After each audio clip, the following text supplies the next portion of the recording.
So as we close out week number 11 in Project 70, let's go out with the old and in with the new, which is, so this card may not be a home run at the end of the day. We'll see how it sells. So use this card as your judge when it comes to yes or no on an artist. And here we all thought we had a couple more days of just 3 cards per day.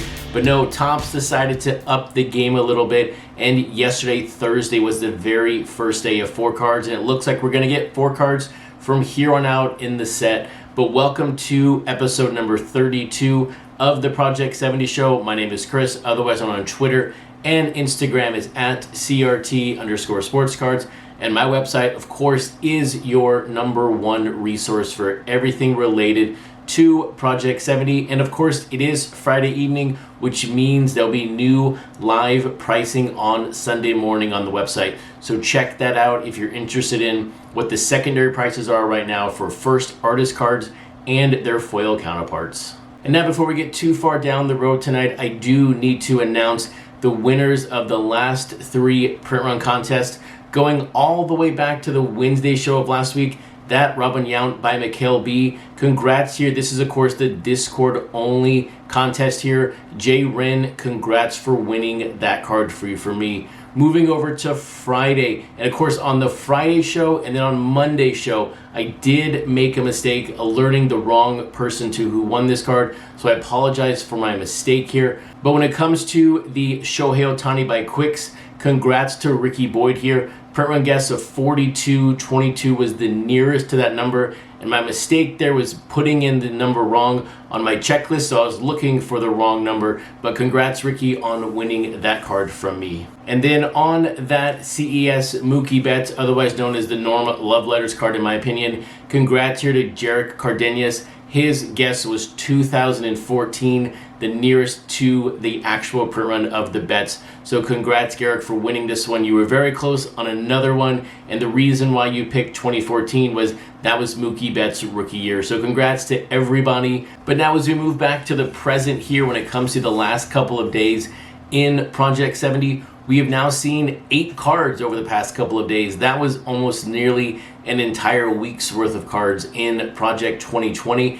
And we also now, thanks to Topps here, we do have the first 6 print runs from the week. And so there's a lot of information right now. There's a lot of different things for us to look at, a lot of different things to dissect. And so if you're a fan of Project 70 right now, and you're feeling a little maybe overloaded, you're not alone. For me personally here, to have 8 cards to talk about, 6 print runs, I'm kind of like, where do I begin? So let's start with the easy ones. Let's start with the print runs from the first 6 cards of this week. So there are 8 numbers here to think about when it comes to the last 6 print runs of the set. Number 1 here, and these are really in no particular order, but 2017, that was the highest printed card we had this week so far. That, of course, was the CES Mookie Betts. Every other card was under 2,000, and we now have the second lowest card in the set, that Bill Buckner by Ron English. But that really shouldn't be a surprise because remember, the artist proof stayed on the website for a good maybe 12 to 13 hours. So to say that people were not interested in that card is maybe an understatement. And look, I bought a copy. I think it's a really, really cool looking card, but I don't think it was accepted maybe wildly by the fans of Project 70. So that one, 1185, is on the low side. But the 2 bigger, maybe more important numbers here are 10,192. That is the combined print run of all 6 cards together. There are 4 Project 70 cards right now that have sold more cards by themselves than these 6 cards together. But really, the biggest number here is 1,698. That's the average print run of the 6 cards. So we are going to see what 4 cards does to these print runs. If you remember with Project 2020, the print runs actually increased when they went to 3 cards per day. We thought the print runs would drop because people would not buy those bundles, but actually the reverse happened. The print runs actually picked up a little bit. And so with this new 4-card bundle, it's actually a pretty good deal. Will we see the same thing happen? Will print runs slowly tick back up again? But now, even though the print runs ticked up a little bit, actually something very interesting happened on the secondary market. the values of those cards, and I'm speaking specifically here of cards in the 300s of Project 2020, actually ticked up, and they're actually worth a little bit more than the cards in the late 200s, even with the similar print runs.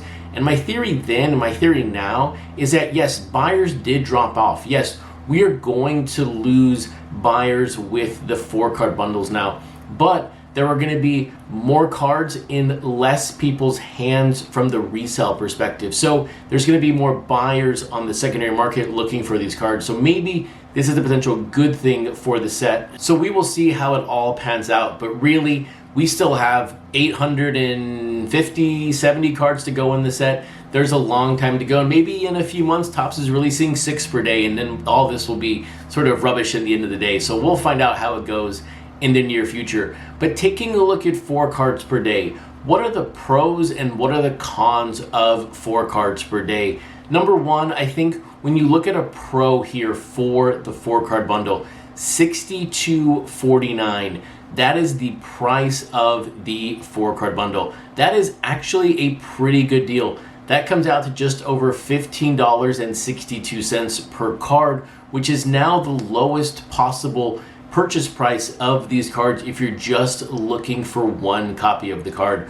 We know that if you buy 10 cards, it is about $14.50 a card, but if you just buy a 4-card bundle, it is $15.62 a card. But that $62.49 price tag is also a con, also maybe a slight negative on the set right now.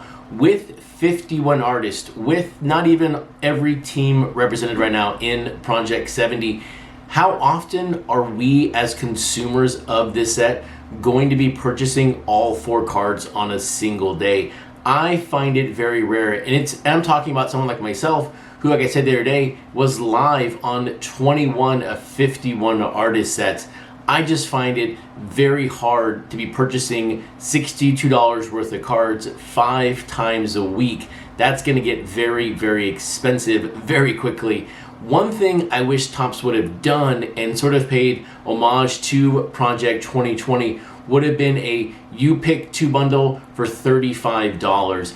It would have been nice to have 4 cards released per day, and then you can pick 2 cards to spend $35 to get 2. I think that would have been a great way to engage the casual fan of this set who maybe doesn't have the deepest pockets, because this set is very, very expensive and we still have a long way to go before the end of it. But now moving back to the positive category here of 4 cards per day, we are going to be exposed to more artists on an everyday basis. Seeing 4 cards per day, and one good thing here of 51 artists, there really aren't 2 that are similar, and there weren't even that similar ones in Project 2020, but the brand and the breadth here of artist styles is deep in Project 70, so we're being exposed to more artists on an everyday basis, and you're going to be able to really figure out which cards you really like on an everyday basis, because you're going to see cards and go, man, that's an easy pass.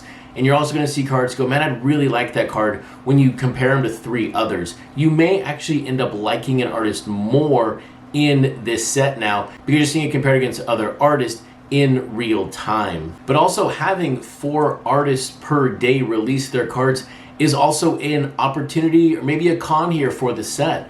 There are going to be cards that are going to get lost in the shuffle. Now, thinking about Fucci's Frank Viola, that card is interesting to think about Frank Viola in this set. This is a card that is very, very true to Fucci. I absolutely love the mustache in the Frank Viola card. That has to be there. But will this card get lost in the shuffle?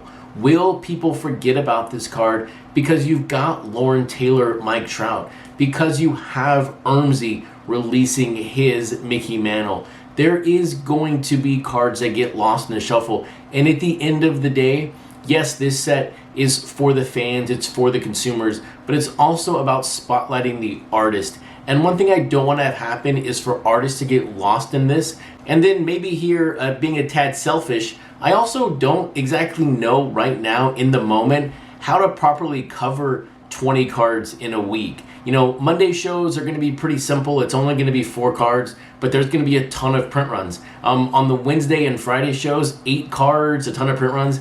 That's very, very difficult. So I have to go back to the drawing board and figure out how to present this show to make sure everything is covered in the right time and in the right way within a condensed time format. Of course, this is not my full-time job, so I do this in the evenings. It's a ton of fun, but I gotta make sure I'm covering the right things and not getting overwhelmed, covering 8 cards twice a week plus everything else. So on tonight's show, I'm gonna give you the 4 cards of the past couple of days that I cannot live without. What I think are my 4 favorite cards from the past couple of days.